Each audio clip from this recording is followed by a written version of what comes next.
नमस्कार विद्यार्थी मित्रांनो, आपण मागच्या व्हिडिओमध्ये जीएसटी ची ओळख केली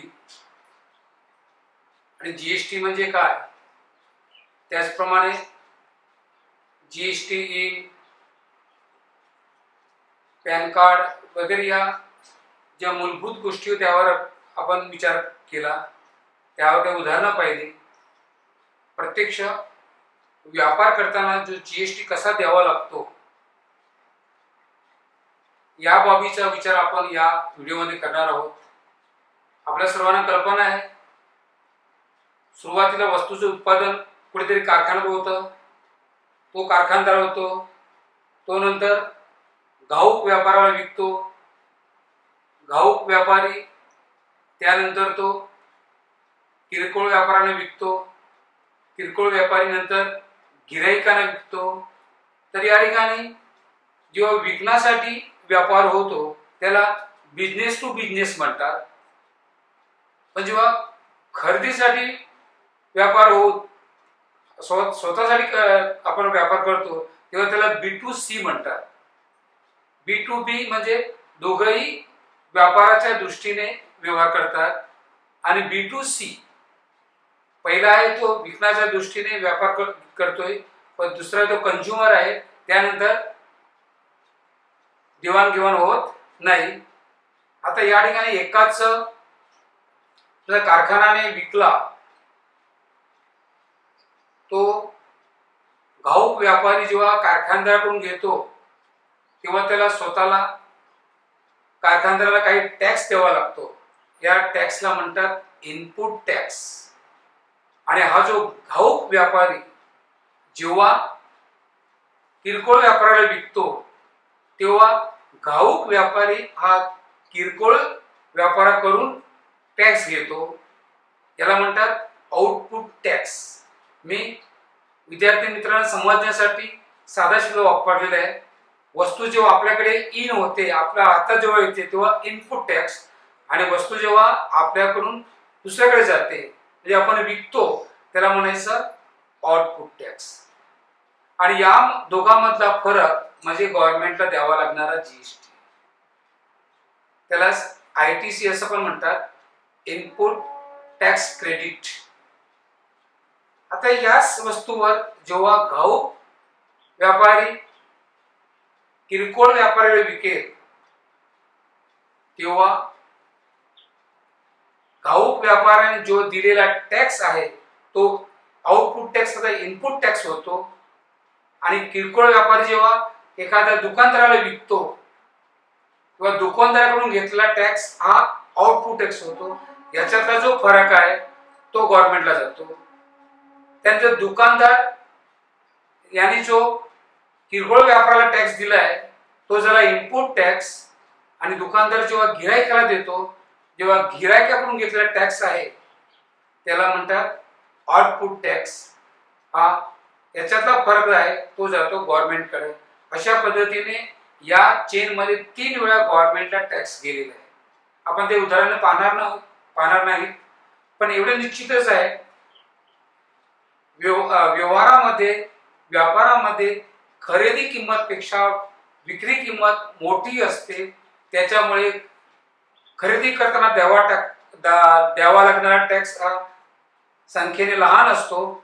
विक्री किंमत मोठी असल्यामुळे मिळणारा टॅक्स हा सापेक्ष मोठा असतो, त्याच्यामुळे गव्हर्नमेंटला द्यावा लागणारा टॅक्स हा नेहमीच output tax minus input tax. त्या ठिकाणी मी दिलेले आहे की विकत घेताना की म्हणजेच खरेदी करताना द्यावा लागणारा कर म्हणजे इनपुट टॅक्स.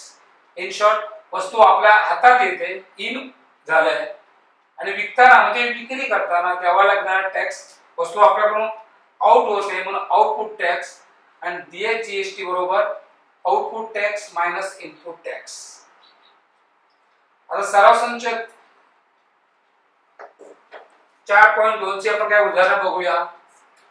4.2 यामध्ये चेतना स्टोर मध्ये एका वर्षात त्याने 1,50,000 रुपये खरेदी करताना टॅक्स भरलेला आहे, म्हणजेच त्याचा इनपुट टॅक्स इनपुट टॅक्स आहे जो 1,50,000 आहे आणि जेव्हा त्याने विकलं आहे तेव्हा त्याला एका महिन्यामध्ये द्यावा मिळालेला टॅक्स आहे 1,22,000 रुपये.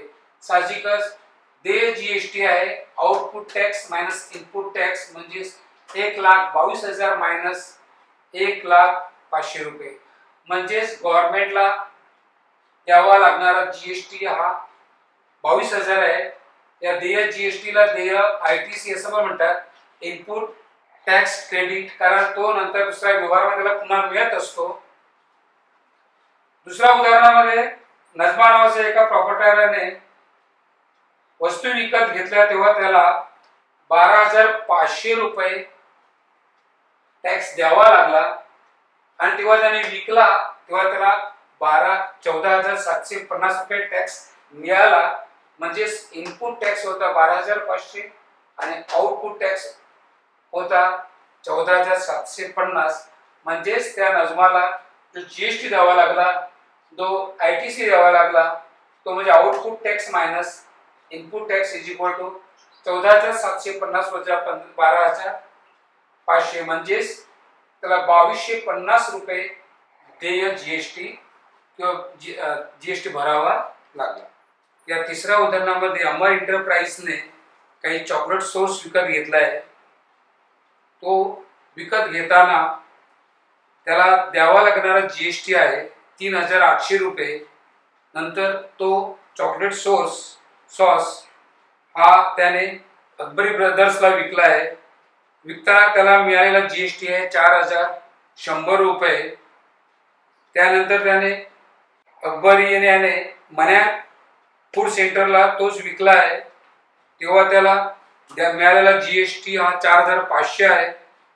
तर अमर आणि अकबरी या दोन्ही व्यवहारामध्ये देय जीएसटी आणि देय राज्य जीएसटी आणि देय केंद्राचा जीएसटी किती आपल्याला शोधायचं आहे. पहिला व्यवहार आहे अमर एंटरप्राइज. अमर एंटरप्राइज जेव्हा वस्तू खरेदी करतो चॉकलेट सॉस तेव्हा त्याला 3,800 रुपये द्यावे लागले. म्हणजे इनपुट टॅक्स आहे 3,800 रुपये. हा जेव्हा अकबरी ब्रदर्सला विकतो तेव्हा त्याला त्यांच्याकडून 4,100 रुपये टॅक्स मिळाला. त्याला आपण आउटपुट टॅक्स म्हणतो. म्हणजेच देय जीएसटी झाला output tax minus input tax 4,100 वजा 3,800 म्हणजेच टोटली जीएसटी त्याला 300 रुपये द्यावा लागेल. त्यानंतर अमर एंटरप्राइजला या 300 पैकी राज्याला द्यावा लागणारा कर जीएसटी कर आणि केंद्राला द्यावा लागणारा जीएसटी कर 300 चे समान दोन भाग केले तर 300 भागिले 2 म्हणजे 150 रुपये राज्याला जीएसटी द्यावा लागेल आणि 150 रुपये केंद्राला जीएसटी द्यावा लागेल. त्यानंतर व्यवहार 2 अकबरी ब्रदर्स जेव्हा अमर एंटरप्राइज म्हणून घेतो तेव्हा त्याला 4,100 रुपये टॅक्स द्यावा लागला होता. म्हणजेच तो दुसऱ्या व्यवहारामध्ये तो इनपुट टॅक्स झाला. याने मात्र जेव्हा कंझ्युमरला विकला तेव्हा त्या कंझ्युमर कडून त्याला 4,500 रुपये टॅक्स मिळालेला आहे. म्हणजे तो झाला आउटपुट टॅक्स 4,500. जो अकबरी ब्रदरने जेव्हा वस्तू खरेदी केली तेव्हा त्याला 4,100 रुपये टॅक्स भरावा लागला आणि याने जेव्हा विकला तेव्हा त्यांच्याकडून त्याला 4,500 रुपये मिळाले. म्हणजे साहजिकच अकबरी ब्रदरला द्यावा लागणारा जीएसटी म्हणजे त्यांच्या व्यवहारातला output tax minus input tax. याचा व्यवहारातला आउटपुट टॅक्स आहे 4,500 आणि अकबरीच्या व्यापारातला इनपुट टॅक्स आहे 4,100. त्यातला फरक येणार 400. 400 रुपये झाला टोटल देय जीएसटी.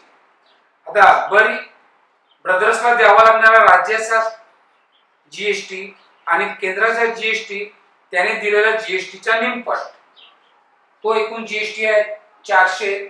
400 चे समान दोन भाग केले तर 200 रुपये केंद्राचा जीएसटी आणि 200 रुपये राज्याचा जीएसटी. अशा पद्धतीने जेव्हा व्यवहार होत जातात तेव्हा केंद्राकडला आणि राज्याला देणारा कर या पद्धतीने वाटणी केली जाते। विद्यार्थी मित्रांनो, या उदाहरणामध्ये मालिक गॅस एजन्सी याचा व्यवहाराचा उल्लेख दिला आहे आणि जी गॅस एजन्सी आहे ही चंदीगडमध्ये आहे आणि चंदीगड हे केंद्रशासित राज्य आहे, हे आपल्याला सांगायची आवश्यकता नाही। आतापर्यंतच्या गणितामध्ये आपण पाहिलं की आपल्याला इनपुट टॅक्स आणि आउटपुट टॅक्स दिला होता, पण हे असं पहिलं गणित आहे या सराव संचामधलं की आपल्याला वैयक्तिक स्वतः इनपुट टॅक्स आणि आउटपुट टॅक्स काढावा लागेल आणि मग वजाबाकी करावी लागेल। याच्या आधीच्या तिन्ही गणितामध्ये प्रश्नामध्येच इनपुट टॅक्स आणि आउटपुट टॅक्स दिला होता। तर या ठिकाणी गॅस त्याने खरेदी केला तेव्हा खरेदी किंमत होती 24,500 रुपये आणि गॅस विकला तेव्हा त्याची विक्री किंमत होती 26,500 रुपये। या ठिकाणी गॅस आपल्याकडे आलेला आहे, म्हणजे आपल्याला वस्तू आपल्याकडे येत असल्यामुळे आपल्याला टॅक्स द्यावा लागेल, म्हणून आपल्याला इनपुट टॅक्स म्हणतोय। आणि या ठिकाणी जीएसटीचा दर आहे 5%। गॅस खरेदी किंमत आहे 24,500। 24,500 चे 5% जीएसटी काढला तर तो येतो 1,225 रुपये। म्हणजे मालिक गॅस एजन्सीने जेव्हा गॅस खरेदी केला तेव्हा त्याला 1,225 रुपये जीएसटी द्यावा लागलेला आहे। आता ही जी एजन्सी आहे ही गॅस विकताना त्याला 26,500 रुपये विक्री किंमत आहे। तर 26,500 ची आपण 5% प्रमाणे जर जीएसटी काढला तर तो जीएसटी येणार 1,325। त्याला दुसऱ्याकडून आपल्याकडे मिळतोय, म्हणजे हा झाला आउटपुट टॅक्स, हा झाला इनपुट टॅक्स आणि आउटपुट टॅक्स। हा टॅक्स त्याने दिलेला आहे तो झाला आहे इनपुट टॅक्स क्रेडिट आहे, तो याच्यातून वसूल करून घेणार। म्हणजे साहजिकच आपल्या नियमाप्रमाणे देय जीएसटी बरोबर output tax minus input tax. आता या दोघांची वजाबाकी केली तर वजाबाकी येते 100, म्हणजेच टोटली जीएसटी झाला 100 रुपये। आता या ठिकाणी आपल्याला दोन्ही जीएसटी वेगळे काढावे लागतील। मागे सांगितल्याप्रमाणे चंदीगड हे संघ राज्य आहे, त्याच्यामुळे एस न लिहिता यूटी द्यावा लागेल। तर देय यूटी जीएसटी म्हणजे 100चे 2 भाग करायचे, भागिले 2 म्हणजे 100 50। तर 50 रुपये जीएसटी हा यूटी म्हणजे चंदीगड संघ राज्याला मिळेल। आणि जे केंद्राचा जीएसटी 100 भागिले 2 म्हणजे 50। तर अशा पद्धतीने या उदाहरणामध्ये आपण स्वतः इनपुट टॅक्स आउटपुट टॅक्स काढून देय जीएसटी आणि देय एचजीएसटी आणि यूटी जीएसटी किंवा सीजीएसटी काढलाय। त्यानंतर आपण एक आणखी उदाहरण पाहणार आहोत। या ठिकाणी काही सौंदर्य प्रसाधनाची काही साधनं खरेदी करताना 6,000 रुपये किमतीचे घेतलेले आहे आणि विकताना त्याने 10,000 रुपयाला विकलेले आहे।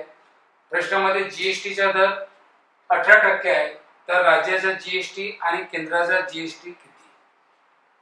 कोणती वस्तू घेतली, काय सेवा केली याला महत्व नाही, प्रश्नामध्ये उत्तर अपेक्षित आहे कोणत्या पद्धतीने। तर या ठिकाणी जेव्हा प्रसादाने वस्तू साधनं खरेदी केली तेव्हा ती किंमत होती 6,000 रुपये। जर तुम्ही 6,000 रुपयाची खरेदी करतात तर 18% प्रमाणे तुम्हाला टॅक्स द्यावा लागतो, त्याला इनपुट टॅक्स म्हणतात।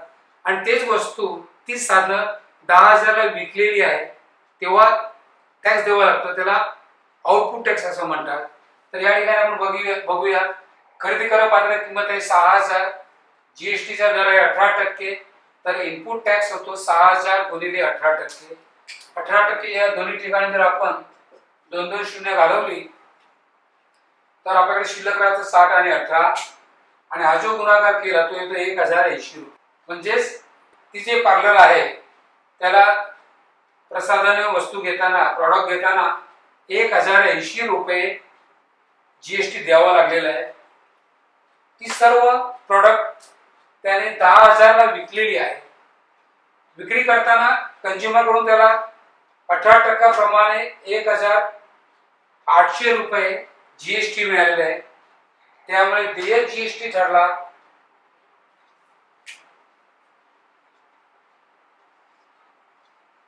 आउटपुट टॅक्स वजा इनपुट टॅक्स.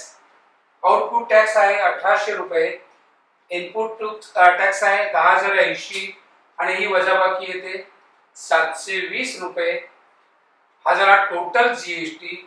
त्याचे दोन समान भाग केले तर राज्याचा जीएसटी आणि केंद्राचा जीएसटी, तो जो देय जीएसटी आहे तो 720 चे दोन भाग केले तर 360 रुपये दोन्ही राज्याला आणि केंद्राला जीएसटी द्यावा लागेल. विद्यार्थी मित्रांनो, या ठिकाणी आपण जीएसटीच्या व्यापारावर कशा पद्धतीने टॅक्स आकारला जातो हे पाहिलं.